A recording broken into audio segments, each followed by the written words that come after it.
Ang DTF machine dito sa TIT 999. Ito naman po ang aming printed area. Ito naman po ang aming cupping. Ito naman po ang aming wiper. Pagtapos po mag-head clean ng DTF nyo po, punasan nyo po yung wiper. Ganito naman po mag-head clean. Pindutin nyo yung clean, tapos enter.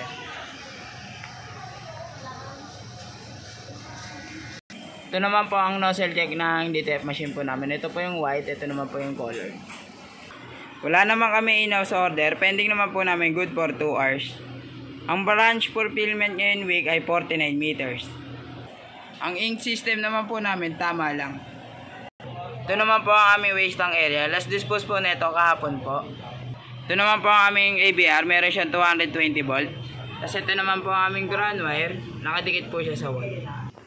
Ito po ang in-use ink namin. Nakalagay sa basket ng maayos. At ito naman po ang mga stock namin ng DTF powder at DTF ink. Tapos dito naman po ang DTF roll namin. Tama lang po ang aming mga stock. Ito naman po ang consumable monitoring namin. Sa white naman po, dalawa po yung nagamit namin. Sa yellow, isa po. Sa DTF powder naman po, 5 kilo po yung nagamit namin. Sa DTF film naman po, 2. Sa Kuyi solution naman po, 1. Ito naman po ang DTF output namin. Nakapag-run po kami last week ng 209 meters. Ito naman po ang aming printer daily checklist. Updated naman po siya. Thank you.